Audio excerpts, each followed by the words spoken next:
Hello and good afternoon and welcome to the conclusion of Romeo and Juliet of Act 5. Now, the action here changes from Verona to Mantua at the beginning. So we now start off with Romeo, who's just been sleeping and has had a dream about Juliet's death. So Romeo first. Yeah. If I may trust the flattering truth of sleep, my dreams presage some joyful news at hand. My bosom's lord sits lightly in his throne, and all this day an unaccustomed spirit lifts me above the ground with cheerful thoughts. I dreamt my lady came and found me dead. Strange dream that gives a dead man leave to think. And I breathed such life with kisses in my lips that I revived and was an emperor. How sweet is love itself possessed when but love's shadows are so rich in joy. News from Verona. How now, Balthazar? Dost thou not bring me letters from the friar? How doth my lady? Is my father well? How fares my Juliet, that I ask again, for nothing can be ill if she be well. Then she is well, and nothing can be ill. Her body sleeps in the Capel's monuments, her immortal part with angels lives. I saw her laid low in her kindred's vault, and presently took post to tell it to you.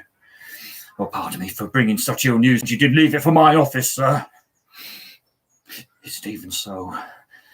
Then I defy you, stars! Thou knowest my logic. Get me ink and paper, and hire post horses. I will hence tonight. I do beseech you, sir, have patience. You look so pale and wan, you import some misadventure. Leave me, and do the thing I bid thee do.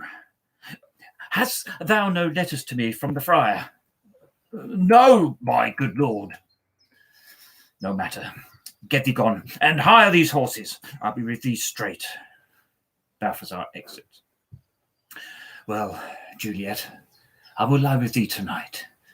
Let's see for means, O mischief thou art swift, to enter in the thoughts of desperate men. I do remember an apothecary, and hereabouts he dwells, which late I noted in tattered weeds with overwhelming brows, culling of simples.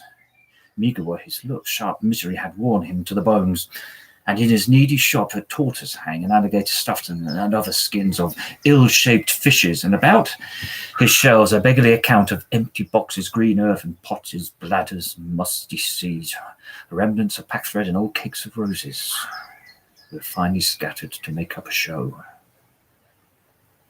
Noting this penury to myself, I said, and if a man did need a poison now, whose sale is present death in Mantua, here lives a caitiff wretch would sell it to him.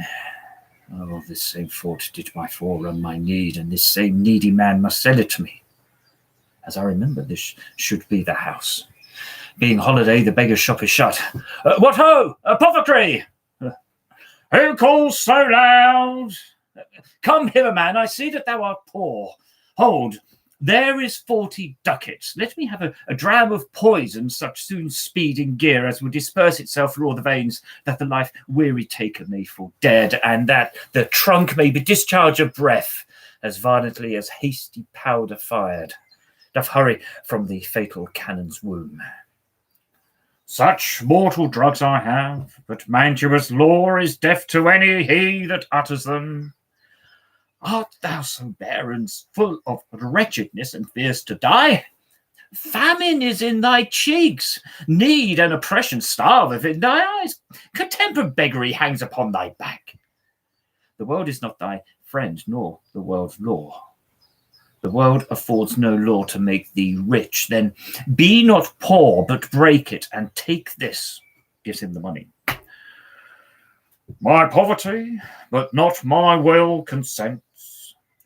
I pay thy poverty and not thy will. Gives him the poison. Put this in any liquid thing you will, and drink it off. And if you had the strength of 20 men, it would dispatch you straight.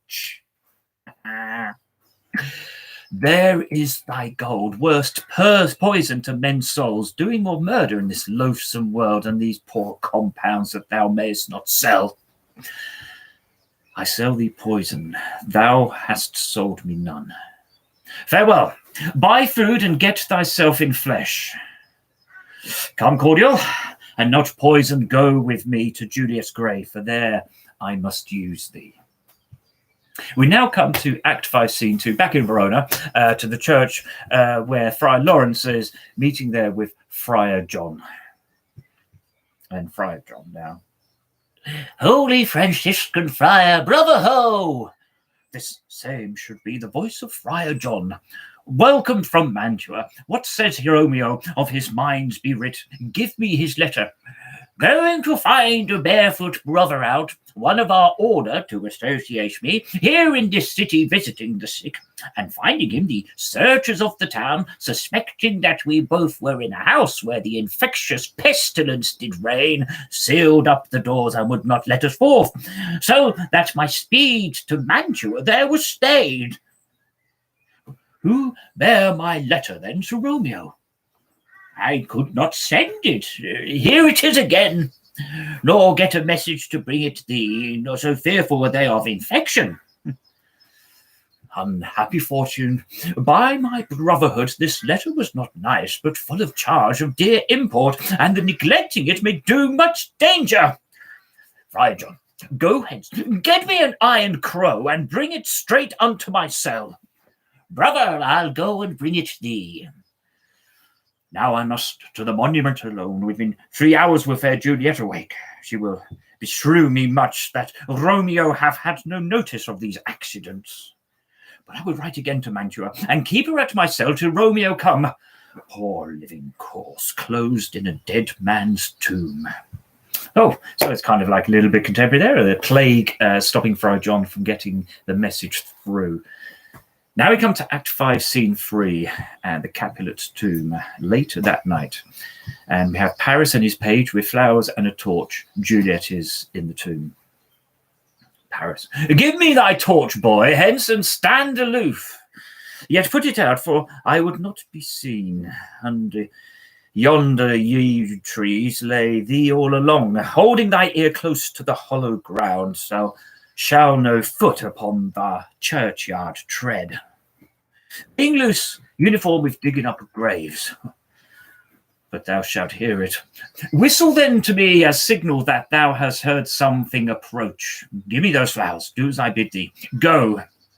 I am almost afraid to stand alone here in the churchyard, yet I will adventure. And he hides.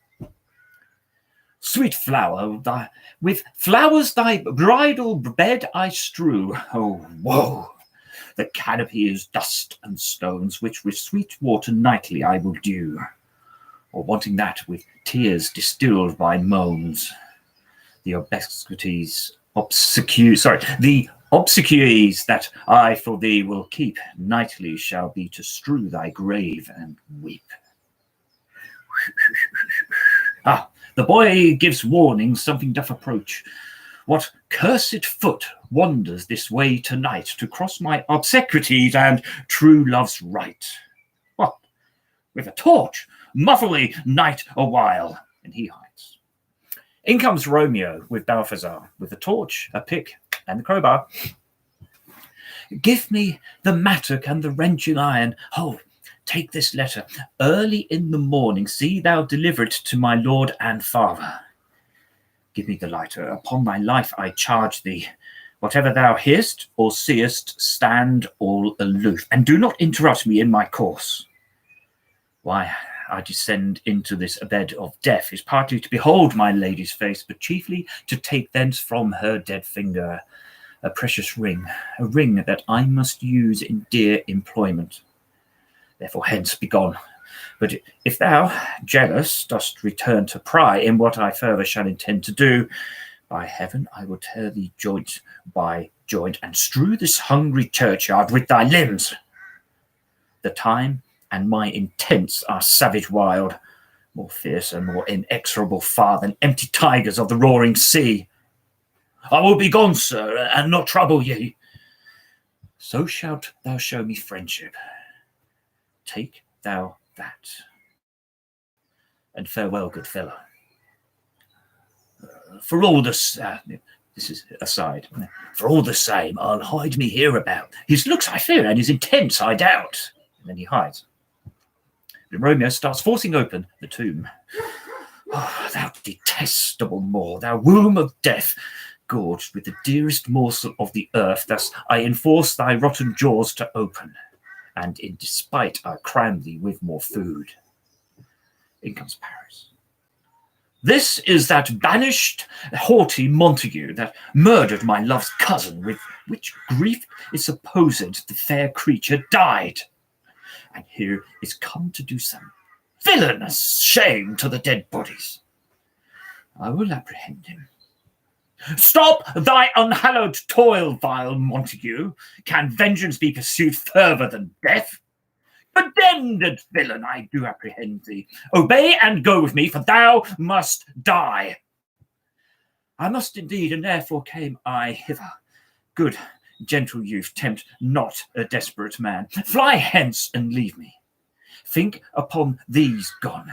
Let them affright thee. I beseech thee, youth, put not another sin upon my head by urging me to fury. Oh, be gone. By heaven, I love thee better than myself, for I come hither armed against myself. Stay not, be gone, live, and hereafter say, a madman's mercy bade thee run away. I do defy thy commination, and apprehend thee for a felon there. Wilt thou provoke me? Then have it thee, boy. Then they fight. The page. Oh Lord, they fight. I will call the watch again. Paris. I am slain. Oh, if thou be merciful, open the tomb, lay me with Juliet. And he dies. Romeo. In faith, I will. Let me peruse this face. Mercutio's kinsman, noble county Paris. What said my man when my betossed soul did not attend him as we rode? I think he told me Paris should have married Juliet. Said he not so, or did I dream it so? Or am I mad, hearing him talk of Juliet, to think it was so? Oh, give me thy hand, one writ with me in sour misfortune's book. I'll bury thee in a triumphant grave. Opens a tomb. A grave? Oh no. A lantern slaughtered you, for here lies Juliet, and her beauty makes this vault a feasting presence full of light. Death, lie thou there by a dead man interred. Lays Paris in the tomb.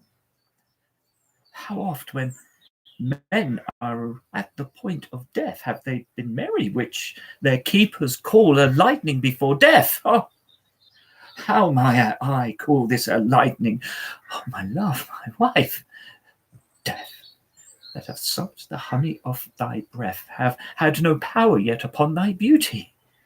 Thou art not conquered. Beauty's ensign yet is crimson in thy lips and in thy cheeks, and death's pale flag is not advanced there. Tybalt, liest thou there in thy bloody sheet? Oh, what more favour can I do thee than with that hand cut thy youth in twain, to sunder his that was thine enemy? Forgive me, cousin. Oh, to Juliet, why art thou yet so fair? Shall I believe that our substantial death is amorous, and that the lean abhorred monster keeps thee here in dark to be his paramour? In fear of that, I will still well stay with thee, but and never from this palace of dim night depart again. Here will I remain with worms that are my chambermaids. Oh, here will I set up my everlasting rest, and shake the yoke of inauspicious stars from this world-weary flesh. Eyes, look your last. Arms, take your last embrace, and lips. Oh, you, the doors of breath seal with a righteous kiss. A dateless bargain to engrossing death. Romeo kisses her. Come. Bitter conduct comes, unsavoury guide. takes the poison. Thou desperate pilot, now at once run on the dashing rocks, thy seasick, weary bark. Here's to my love, he drinks. Oh, true apothecary, thy drugs are quick, kisses her again. Thus, with a kiss, I die. Romeo dies.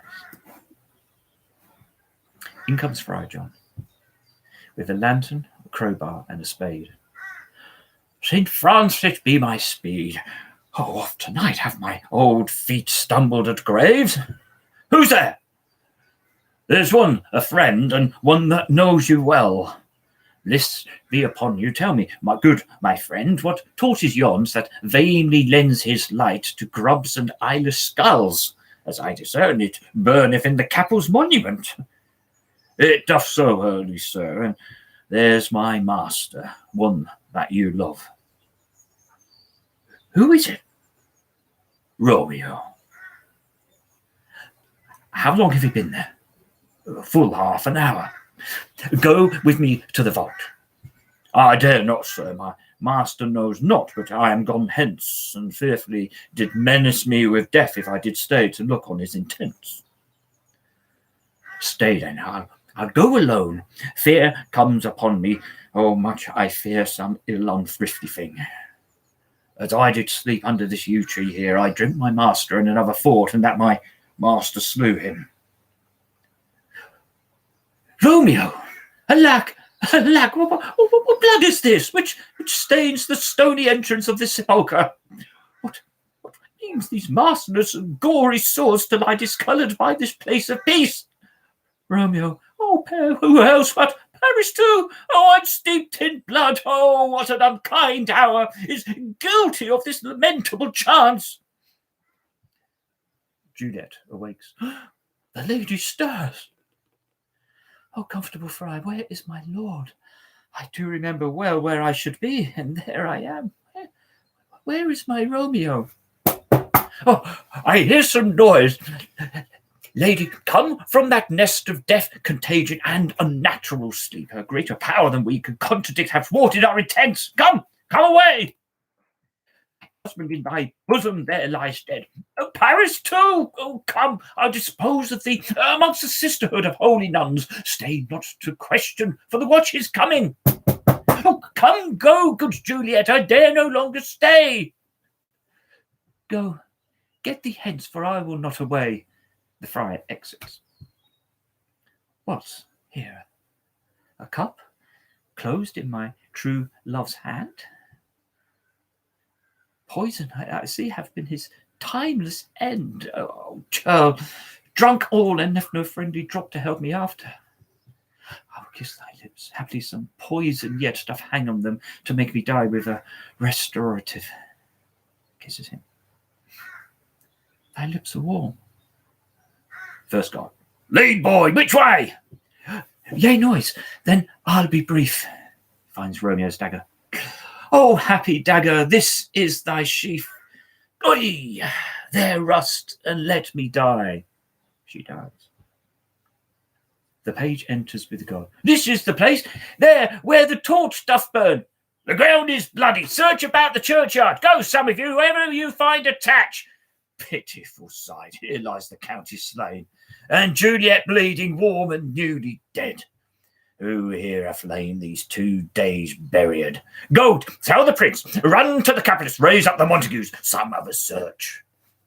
We see the ground whereupon these woes do lie, but the true ground of all these piteous woes we cannot without circumstance descry. There's Romeo's man, we found him in the churchyard. Hold him in safety till the prince comes hither. There's a friar that trembles, sighs and weeps. We took this mattock and this spade from him as he was coming from the churchyard side. A great suspicion. Stay the friar too. In comes the prince. What misadventure is so early up that calls our person from our morning rest? What should it be they, Lord and Lady Capulet come in. What should it be that they so shriek abroad? Oh, the people in the street cried, Romeo, some Juliet, and some Paris, and all run with open outcry towards our monument. What fear is this which startles in our ears?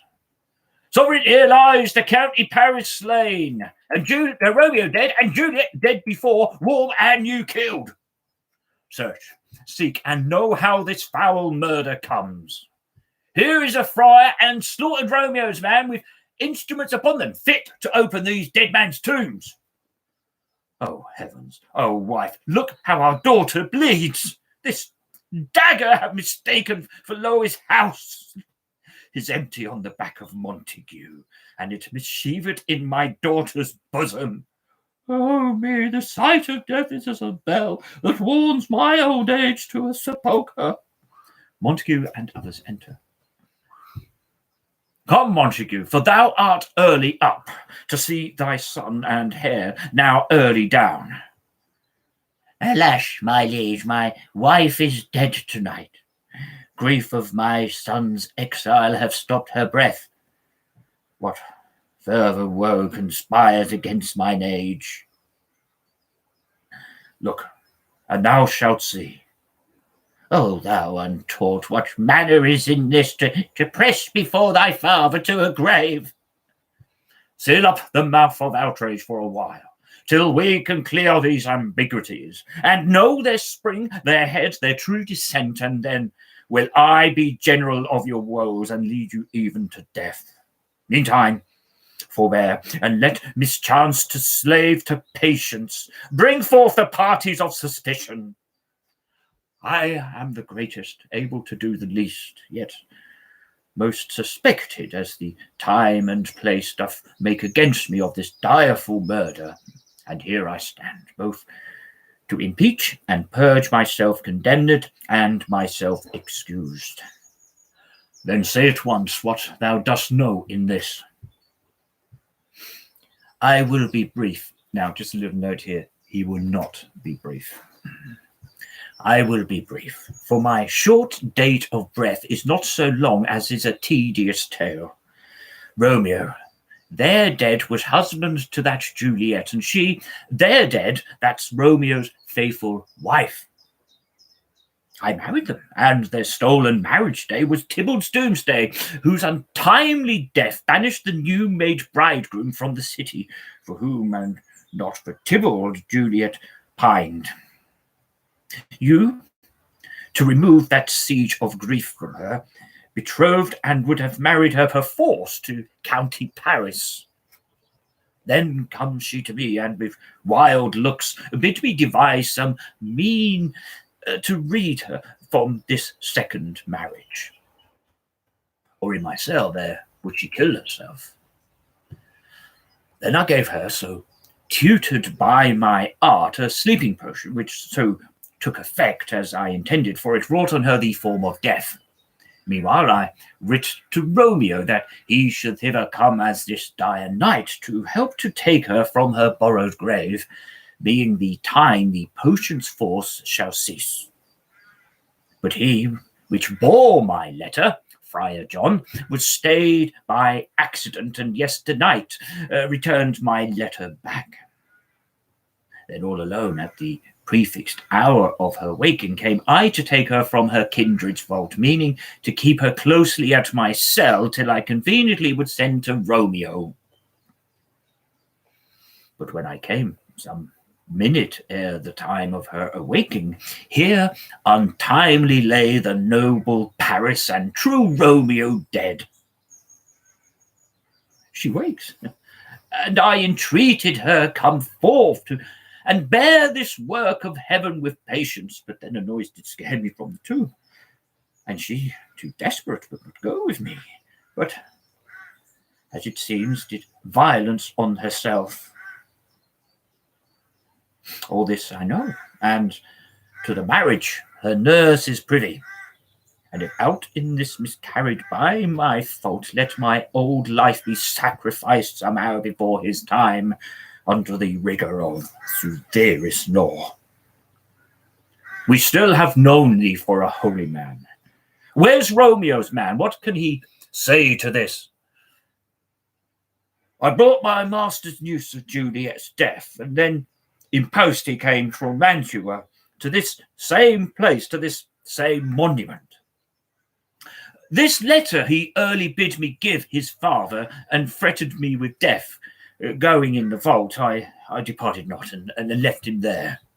Give me the letter, I will look on it.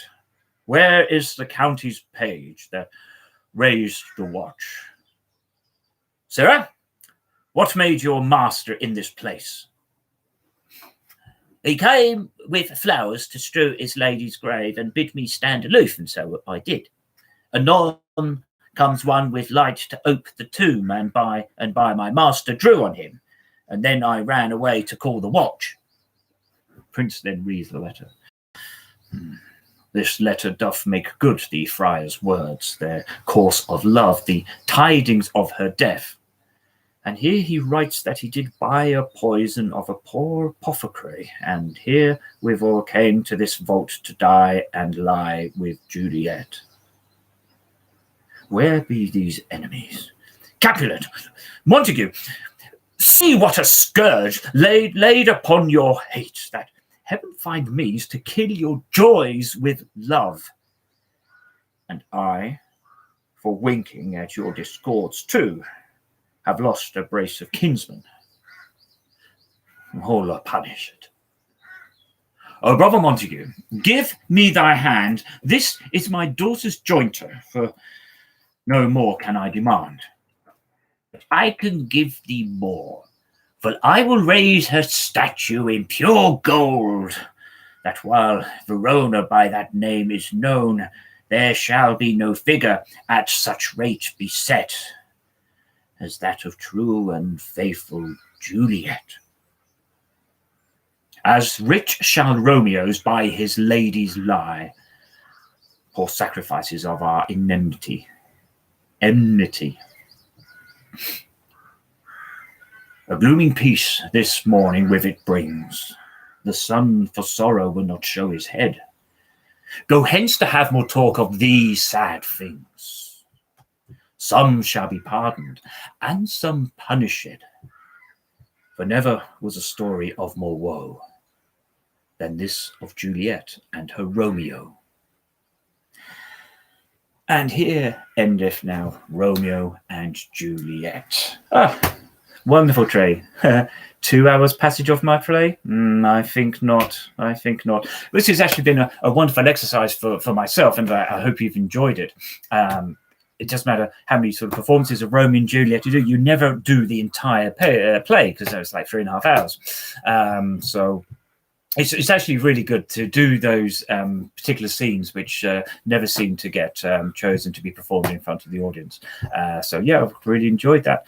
So again, if you've got any points about the play, then just kind of message me or anything like that, and I'll do my best to answer. So that's the end, obviously, of Romeo and Juliet and the of this. I will commence live recordings again, probably around about East, and the next play I shall be doing will be Julius Caesar. Had the great fortune of doing a lovely production of that about 3 years ago, and playing. I was really looking forward to do that one. And what I'm going to do with that one is just do it by scene rather than doing an entire act. So just kind of make it more sort of little bite size. So obviously if there's a very short scene, then I'll have one onto it. But we're looking at 10-15 minutes max per reading there. So I hope you'll be able to join me for that. In the meantime, enjoy the play in its entirety, and thank you for watching. So goodbye.